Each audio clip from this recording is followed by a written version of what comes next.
Salam əziz abituriyentlər. Gəlin 24 may 2026-cı ildə Dövlət İmtahan Mərkəzi tərəfindən keçirilmiş ikinci qrupun coğrafiya suallarına nəzər salaq. 31-ci sualda cədvələ əsasən doğru sıraları müəyyən etməyimizi istəyir. Birdə verib Hindistan yarımadası, xüsusiyyət olaraq verib ki, yağıntılar il ərzində qeyri-bərabər paylanır. Bəli, bu doğru fikirdir. Nəyə görə? Çünki Hindistan yarımadası subekvatorial iqlimdə yerləşir və subekvatorialda yağıntılar ilin isti dövründə düşür. Qışda isə quraqlıq dövrü olur.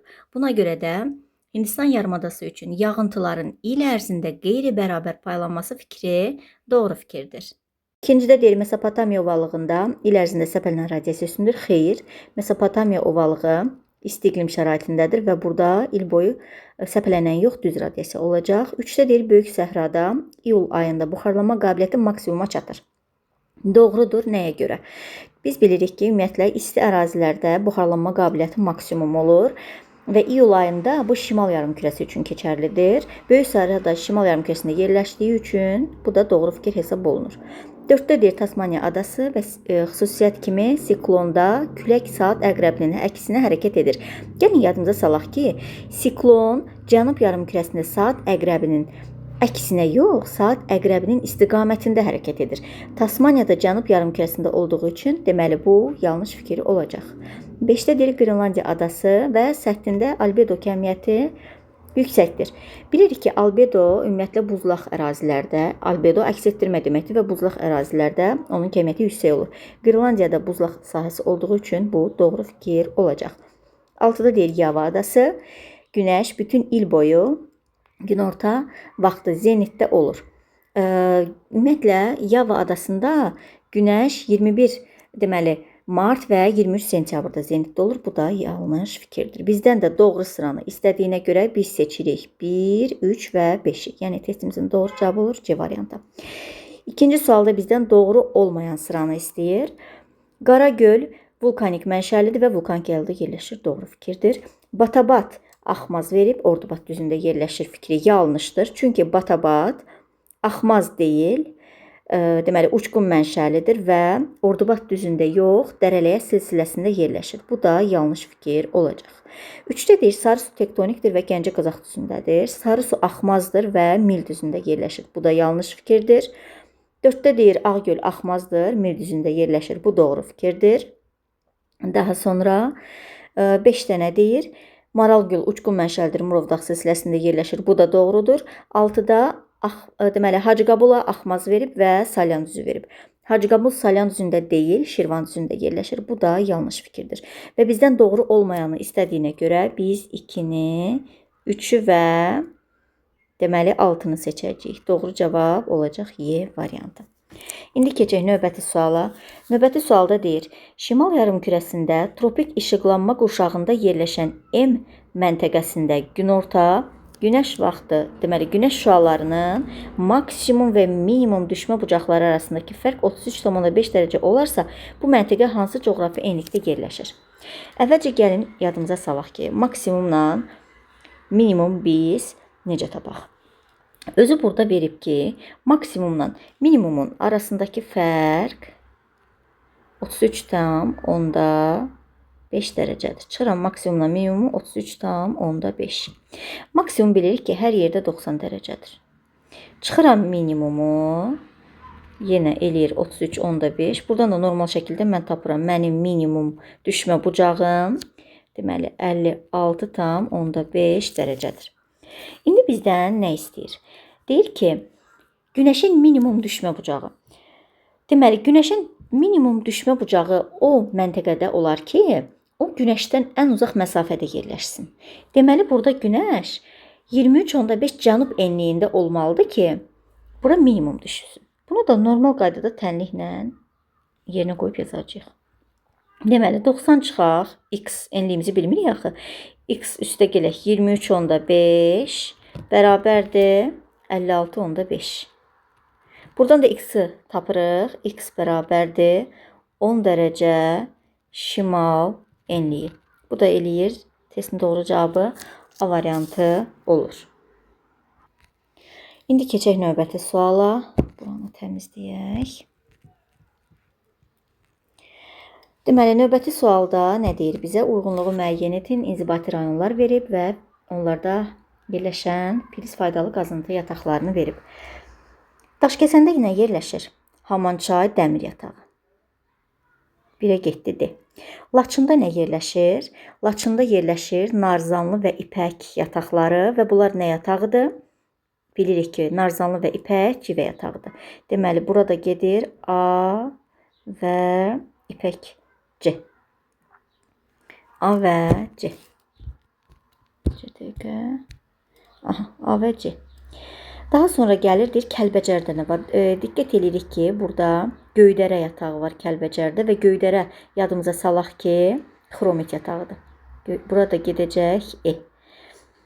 Burada bir qalır Kastağ yatağı. Kastağ yatağı da yerləşir Balakən-Zaqatalada. Burada heç birində onu verməyib, ona görə də onu götürmürük.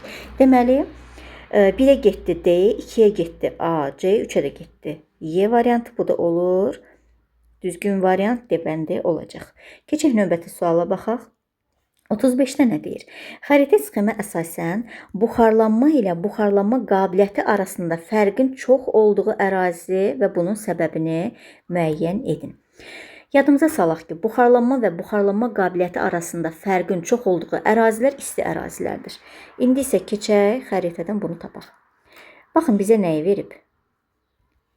Buranı da təmizləyək. Bizə nəyi verib burada? 3 Kaliforniya yarımadasıdır. 5 Atakama səhrasıdır. 1 isə Somalidir. Və bu ərazilər nəyə görə burada buxarlanma ilə buxarlanma qabiliyyəti arasında fərq çox olacaq? Çünki bu ərazilərdən soyuq okean cərəyanları keçir və bilirik ki, soyuq okean cərəyanları keçdiyi ərazidə səhralar yaradır.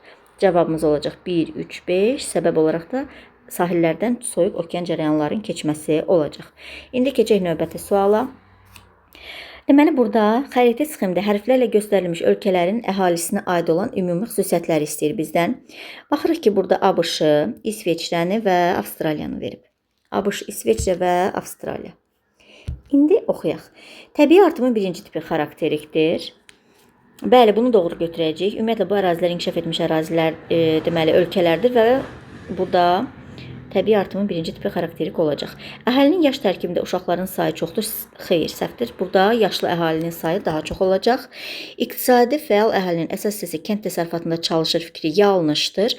Kənd təsərrüfatında yox, əsasən 3-cü və 4-cü sektorlarda çalışacaq. 4-də deyir ki, əsas emiqrasiya mərkəzidir. Xeyr, emiqrasiya mərkəzi deyil. İmiqrasiya mərkəzidir. 5-də deyir, urbanizasiyanın səviyyəsi yüksəkdir. Düzdür, bu ərazilərdə urbanizasiyanın səviyyəsi yüksəkdir. 6-da isə deyir, əhalisi Hind-Avropa dil ailəsinə məxsusdur. Bəli, doğrudur. Əhalisi Hind-Avropa dil ailəsinə məxsusdur. Deməli, testimizin doğru cavabı olacaq 1, 5 və 6. O da olur C variantı. Keçək növbəti testdə. Çaylar töküldüyü dəniz və mənsəbinin yerləşdiyi ölkələri tapmaq tələb olunur. Deməli, Mekong çayı. Bilirik ki, Mekong çayı hara tökülür? Mekong çayı Cənubi Çin dənizinə tökülür. Hardan? Vyetnamdan. Deməli, 1-ə 2 və D variantı olacaq. Daha sonra. Nil çayı bilirik ki, Aralıq dənizinə tökülür və hardan tökülür? Təbii ki, Misir ərazisindən. Yukon çayı hara tökülür? Deməli, Bering dənizinə töküləcək və ABŞ ərazisindən. Deməli, olacaq 1-ə 2 və D variantı. 2-yə 4C, 3-ə də 3A. O da bizdə verilib Y bəndində. Bu qədər rahatdır. Əslində 38-də nə verib? Deməli, uyğunluğu müəyyən etməyimizi istəyir. Aral dənizinin quruma səbəbi və Aral dənizinin quruma nəticəsi. Gəlin variantlara baxaq. Deməli, litosfer havaların hərəkətinin bura heç bir aidiyyatı yoxdur. Duzlu toz fırtınalarının torpağı yararsız hala salması bu nəticədir. Aral dənizinin qurumasının nəticəsidir. Suvarmaya tələbatın artması bu da səbəbdir. Qurumasının səbəbidir. Səhra landşaftının sahəsinin azalması aidiyyatı yoxdur. Ora tökülən çayların su sərfinin artması ora aidiyyatı yoxdur. Deməli, qurumasının səbəbinə aid oldu 3, nəticəsinə isə aid oldu 2. Bu da olacaq D variantı. Keçək növbəti suala baxaq. Deməli, 39-da nə deyir? Xəritə sxemdə hərflərlə göstərilmiş ölkələr üçün ümumi olan xüsusiyyətləri seçək. Burada bizdə A-da veribdir Somalini, B-də veribdir deməli Liviyanı, C-də isə Yəməni verib. İndi isə gedək aid olan deməli məlumatları tapaq. Birdə nə deyir? Tropik hava kütlələrinin təsirinə məruz qalırlar. Bəli, doğrudur. Hər üç ölkə tropik hava kütlələrinin təsirinə məruz qalır. Bu doğrudur. Sonra isə nə deyir? İnsanın inkişaf indeksi əmsalı yüksəkdir. Xeyr, bu ərazilər ümumiyyətlə kasıb ölkələrdir və zəifdir. 3-də deyir ki, İqtisadi fəal əhalinin əsas hissəsi 3-cü və 4-cü sektorda çalışır. Xeyr, kasıb ölkələrdir, yəni inkişaf etməkdə olan ölkələrdir və burada əsasən 1-ci və 2-ci sektorda çalışır insanlar. 4-də deyir, əhalinin əsas hissəsi Afro-Asiya dil ailəsinə mənsubdur. Bu da doğru fikirdir. 5-də deyir, ərazilərində günorta vaxtı şaquli cisimlərin kölgəsinin olmaması müşahidə edilir. Bəli, doğrudur. Nəyə görə doğrudur? Çünki hər üçündə günəş zenitdə olur deyə burada kölgə olmaya bilər. 6-da deyir ki, OPEC təşkilatına üzvdürlər. Xeyr, bu da hər üçü üçün ortaq deyil. Deməli, testimizin doğru cavabı oldu 1, 4 və 5. O da A variantı olacaq. İndi keçək növbəti testdə horizontal məsələsi verib bizə. Deməli, A-B xətti üzrə deyir ki, profilinə uyğun olan diaqramı müəyyən edin. Biz indi nəyə baxmalıyıq? Bizə verib ki, kəsmə yüksəkliyimiz 5 metrdir. Əvvəlcə baxaq A-ya, görək A hansı hündürlüklər arasında yerləşə bilər. Fikir verin ki, kəsmə yüksəkliyimiz 5 metrdirsə, bura 100-dürsə və fikir verirsiniz ki, bu təpədir. Yəni, yuxarı doğru artacaq. Bura 100-dürsə, buradan sonra gələcək, deməli, B-miz olacaq 105. 105. Daha sonra arta-arta gedir 110. Deməli, B-miz 100-105 arasında yerləşir. B yerləşdi 100-105 arası. 105 arası. İndi A-ya baxaq. A-ya fikir verin. Baxın, B-dən aşağıda yerləşir və 100, 95, 90. Və A-mız yerləşir, bax burada 85, 90 arasında yerləşir. Və salam. Və nəzər salın ki, təpədir. Qalxır və təkrar aşağı düşür. İndi gedək buna uyğun variantları tapaq. Ümumiyyətlə, bir varianta baxaq ki, burada A-nı 110 verib. Biz dedik ki, A 85-90 arasında bu variant getdi.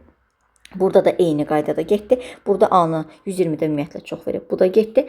Y variantında da baxırsınız ki, ümumiyyətlə, yəni qrafiki yanlış verib. Bir dənə doğru variant kimi burada D qalır. Testimizin doğru cavabı da elə olacaq. D variantı. İndi keçək növbəti testdə.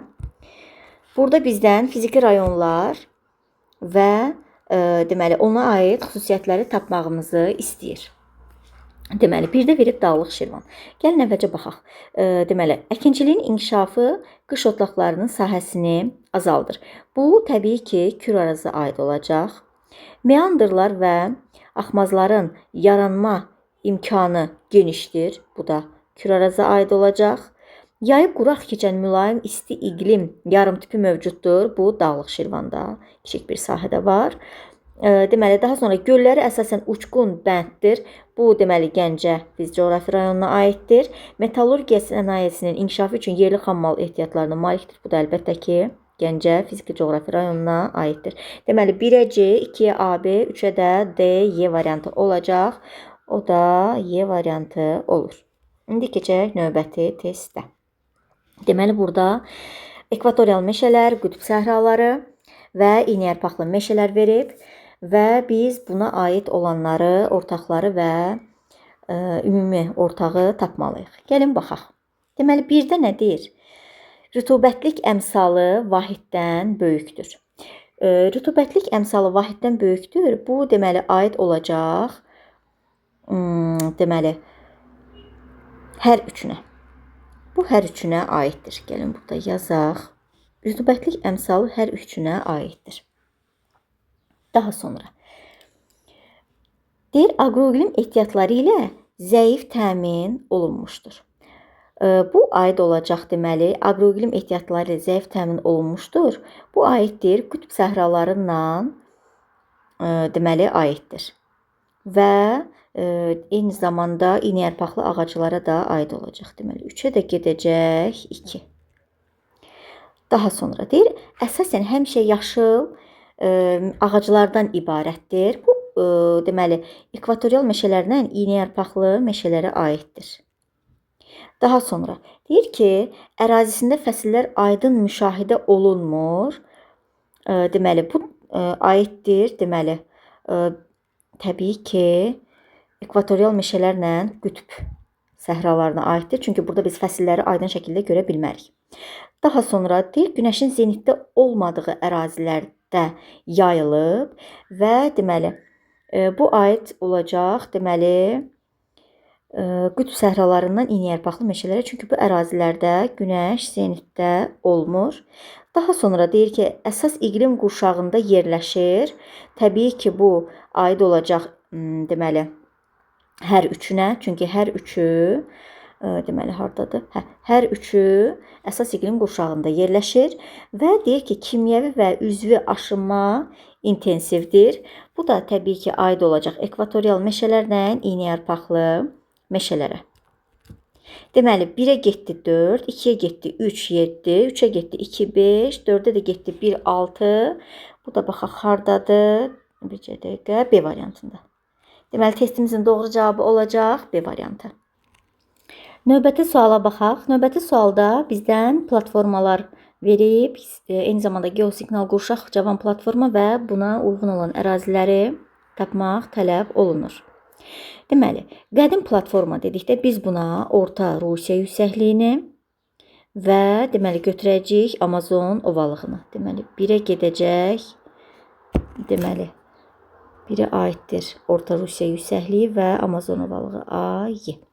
Sonra 2-yə deyir geosignal qurşaq. Geosignal qurşaq dedikdə, deməli biz bura aid eləyəcəyik Meksika yaylasını. Daha sonra biz buna aid eləyəcəyik cavan ərazi olan Pont dağlarını.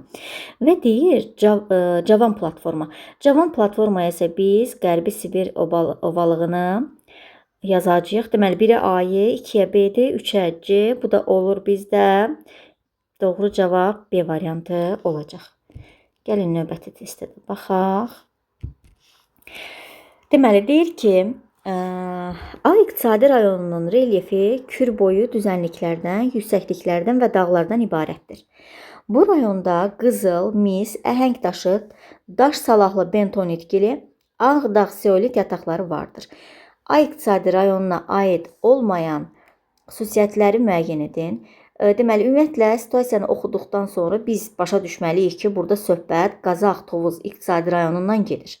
İndi gəlin ona aid xüsusiyyətləri tapaq və nəzərinizə saxlayın ki, burada deməli aid olmayan istəyir. Birinə nə deyir?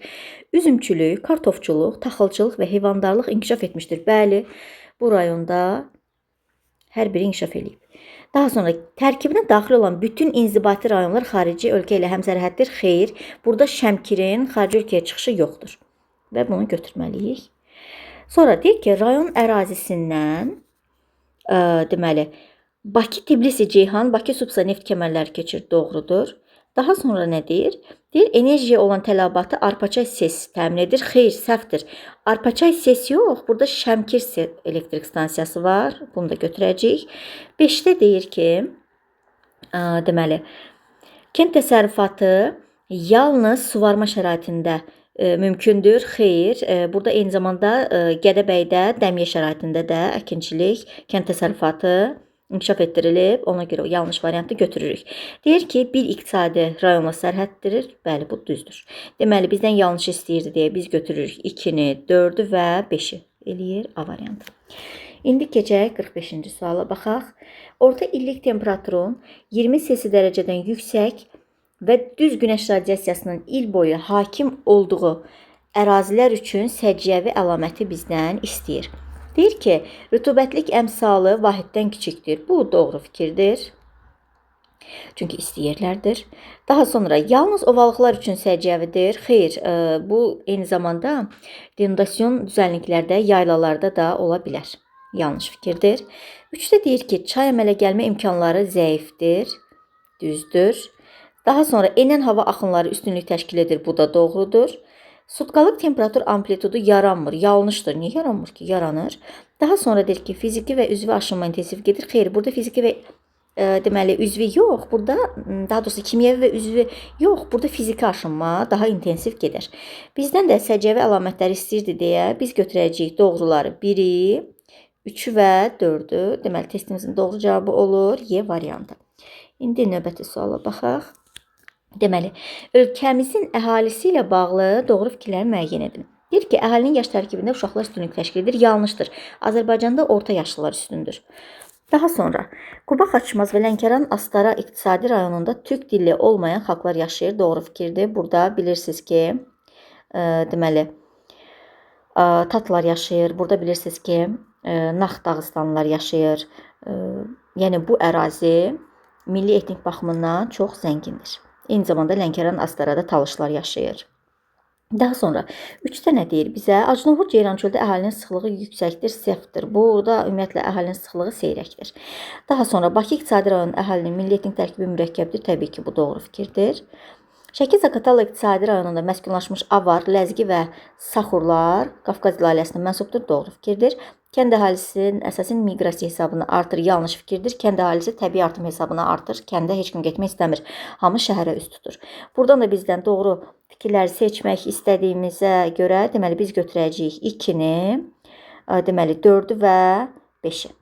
Testimizin doğru cavabı olacaq C variantı. İndi keçək deməli 47-ci suala. 47-ci sualda bizdə metallurgiya kombinatları əsasən yerli və ithal edilən daş kömür və dəmir filizi ilə işləyən ölkələri tapmaq tələb olunur. Deməli A variantında deməli burada deməli Ukraynada özündə var. Çıxırıq. B variantında Yaponiya ithal eləyir. Deməli bunu da çıxırıq. Daha sonra C variantında deməli burada deməli yerli xammaldır. Çin, Rusiya, Car doğrudur. Deməli Fransa, İtaliya, Yaponiyada ithal edir. Bu da doğrudur. Daha sonra D-yə baxırıq. Burada Qazaxıstanda özündə var. Y-də də deməli Ukraynada özündə, Avstraliyada özündə var. Ona görə bunları çıxdaş eləyəndən sonra bizdə yerdə qalır. C variantı doğru variant. Keçək növbəti suala baxaq. Uyğunluğu müəyyən etməyimizi istəyir bizdən. Deməli Türkmənistan, Qazaxıstan və Türkmənistana aid olan əlamətlər. Buzaçi yarımadası yerləşir. Təbii ki, Buzaçi Qazaxıstanındır. Daha sonra Qırğızıstanla sərhəddi mövcud deyil, Türkmənistanın mövcud deyil. Sonra əhalisinin əsas hissəsi türk dilinin Bulqar qrupuna aiddir. Bu heç birinə aid deyil. Daha sonra ərazisində çöl və meşə çöl təbii zonası yayılmışdır. Bu Qazaxıstana aiddir. Çayları yalnız daxili axarsız hövzəyə aiddir. Bu da Türkmənistana aiddir. Çünki Qazaxıstanın həm Dünya okeanına çayları çıxır, həm də daxili axarsız hövzə, yəni Xəzər dənizinə çayları axır. Ona görə bu da Y variantına gedir. Deməli 1 oldu A, D, 2 oldu B, Y. Testimizin doğru cavabı olur A variantı. Keçək növbəti suala. Bu sualda deyir ki, üzvü aşınmanın zəif getdiyi məntəqələri müəyyən edin. Üzvü aşınmanın zəif getdiyi məntəqə nə deməkdir? Yəni biz quraq ərazini götürəcəyik. Burada isə bizim quraq ərazimiz 1-dir, 4-dür, daha sonra 5-dir və 6-dır. Bu da hansı variantda var? D variantında var. Növbəti suala baxaq. Deməli, müvafiq olaraq suvarmada, yayda və qışda istifadə olunan çayları götürməliyik. Deməli, burada elə testə baxan kimi bizə baxır. Po və Fərat çayı. Deməli, Po və Fərat çayından biz nə zaman istifadə eləyəcəyik? Yayda istifadə eləyəcəyik. Çünki deməli, bu çaylar yerləşir Aralıq dəniz iqlim tipində və burada yağıntı qışda düşür. Ona görə də yayda bu çaylardan istifadə olunur. Qanq və Mekong isə deməli, yağış düşür yayda. Ona görə də qışda suvarmada istifadə olunur. Testimizin doğru cavabı olacaq C variantı. Keçək 51-ci testə. Deməli, qrafika baxan kimi bilirik ki, birinci yerdə 50% deməli tutan Azərbaycanda yayılan, burada deyir ki, yayılan iqlim tipləri. Bu yarım səhra, quru çöldür. İkinci yerdə bu mülayim istidir, 3-də isə soyuqdur. İndi isə gedək ona aid xüsusiyyətləri tapaq. Deməli, yarım səhraya aid olanlar hansı olacaq? Deyir, şollar düzü üçün səciyyəvidir. Bəli, bu səciyyəvidir. 1-ə aid olacaq A. Daha sonra Orta Araz təbii vilayətində rast gəlinir. Deməli, Orta Araz təbii vilayətində deməli rast gəlinəcək bizdə mülayimə. Deməli, aiddir buna B. Daha sonra burada deyir ki, Lənkəran ovalığı Qanıq Əyriçay çökəkliyində yayılıb. Təbii ki, bu mülayim olacaq. Pambıq əkinlərinin yayıldığı ərazilər üçün səciyyəvidir. Təbii ki, yarım səhra quru çöl olacaq. Və yayılıb ki, deməli yazılıb ki, Respublikanın yüksək dağlıq hissələrində yayılıb. Bu da əlbəttə ki, soyuq iqlim tipi olacaq. Deməli, 1-ə oldu A, D, 2-yə oldu B, C, 3-ə də oldu Y variantı. Bu da deməli testimizin doğru cavabı olur. Y bəndi. Keçək növbəti testə baxaq. 52-ci sualda bir məsələdir. Deməli, deyir ki, meridian üzrə ekvatordan 0 dərəcəlik azimutla 8769 km hərəkət etsək, çatdığımız məntəqədən cənub tropik xəttinə qədər olan ən qısa məsafəni hesablayın və nəzərə alın ki, 1 dərəcəlik meridian qövsünün uzunluğu 111 km bərabərdir. Deməli, nə edirik? Gəlin, koordinatımızı çəkək. Bu ekvatordur. Bu da bizim meridianımız olsun. Və bu nöqtədən 8769 km yuxarı gedəcək. Deməli, biz nə edirik? 8769-u bölürük 111-ə. Və biz burada 79 dərəcə alırıq. Deməli, sıfırdan, ekvatordan 79 dərəcə yuxarı gedib çatıb hara? 79 dərəcə şimal enliyinə. Və bizdən nə istəyir? Cənub tropik xəttinə qədər olan ən qısa məsafə. Cənub tropik neçədir? 23.5. Biri şimal, biri cənub. Toplayırıq, eləyir bizə. Neçə eləyir? 102.5. Və bunu da meridian xətti üzrə getdiyinə görə vururam 111-ə. O da eləyir. Deməli, bir dəqiqə hesablayaq. 113 deməli 11377 tam onda 5 kilometr. Yəni, testimizin doğru cavabı olacaq B variantı. Qrafikləri hər zaman qurun, o zaman sizə rahat olacaq. Gözünüzdən görün.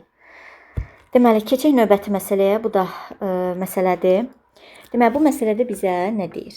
Bu məsələdə bizə okeanın müxtəlif çökəkliklərində ixalotdan göndərilmiş səs siqnalı birinci çökəkliyin dərinliyinə, deməli 6900 metr, ikinci isə 4800 metr olduğunu müəyyən edib. Bu çökəkliklərin səs siqnalının gedib qayıtma nəzərə alın ki, burada gedib və qayıtmanı istəyir. Biz necə eləyəcəyik? Normal bildiyimiz qaydadır. 6900-ü bölürəm 1500-ə, vururam. Aldığım cavabı deməli, burada alınacaq məndə 4, onda 6, onu da vururam 2-yə. 2-yə nəyə görə vururam? Çünki gedib qayıdıb, qayıtdığına görə.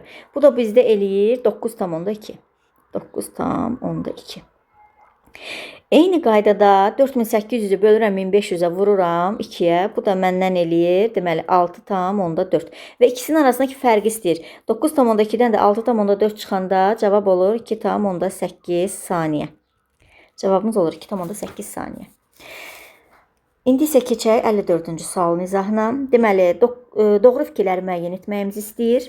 Gəlin bir-bir təhlil eləyək bütün testləri. Deyir ki, bir də ölkənin qonşu ölkələrə nəzərən mövqeyi makro adlanır. Xeyr, bu makro deyil, bu mikro mövqedir. İkincidə nə deyir? Xəzər sahillərində yerləşən yalnız iki ölkənin dünya okeanına birbaşa çıxışı mövcud deyil. Xeyr. Xəzər sahilində yerləşən 3 ölkənin, Azərbaycan, Türkmənistan və Qazaxıstanın dünya okeanına birbaşa çıxışı mövcud deyil. Bu da yanlış variantdır. 3-də nə deyir? Braziliya, Avstraliya və Kanada dövlətləri dünya okeanında geniş iqtisadi zonaya malikdir. Təbii ki, doğrudur. Daha sonra Nigeriya, Hindistan əhalinin milli etnik tərkibinə görə federativdir. Bəli, doğrudur. 5-də deyir, Mərakeş və Yaponiya konstitusiyalı monarxiya ölkələri qrupuna daxildir. Bu da doğru fikirdir. 5-də deyir, Vyetnam, Butan və Laosun dünya okeanına birbaşa çıxışı var. Butan və Laosun dünya okeanına birbaşa çıxışı yoxdur. Bu da yanlış variantdır. Deməli, burada bizim doğru cavabımız olacaq 3, 4 və 5. Keçək növbəti testə. Deməli, xəritə sxemə və cədvələ əsasən doğru sıraları müəyyən etməyimizi istəyir.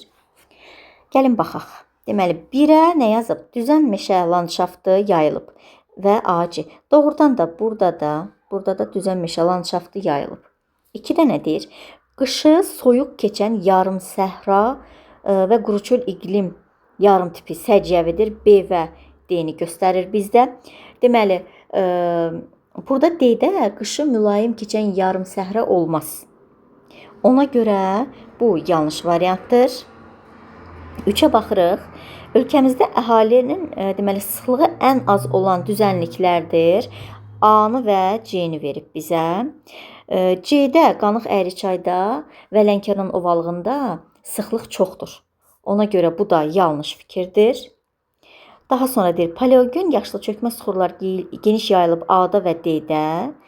A və D burada əsasən 4-cü dövrdür. Ona görə bu da yanlış fikirdir.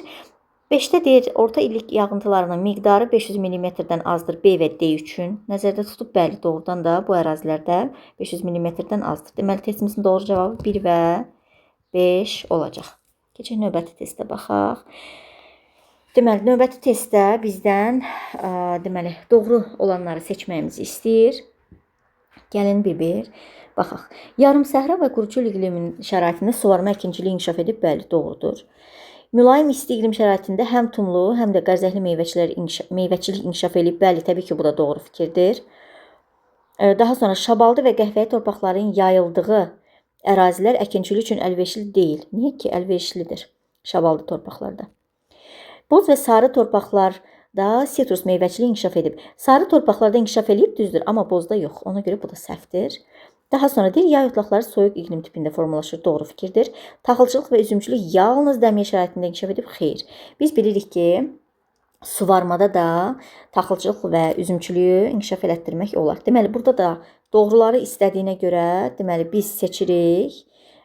Deməli, 1-i, 2-ni və 5-i. İndi keçək 57-ci suala. 57-ci sualda bizdən nə istəyir? Uyğunluğu müəyyən edin. Verib bizə Yaponiyanı, Almaniyanı və İspaniyanı. İndi deməli, məlumatlara baxaq. Musson iqlim tipi xarakterikdir Yaponiya üçün. Daha sonra 3 yarımkürədə yerləşir. 3 yarımkürədə yerləşir İspaniya. Əhalinin əsas hissəsi German dil qrupuna aiddir. Bu Almaniya üçün səciyyəvidir. Zeytun istehsalına görə dünyada qabaqcıl yeri tutur təbii ki İspaniya. Kobe limanı yerləşir Yaponiyada. Y.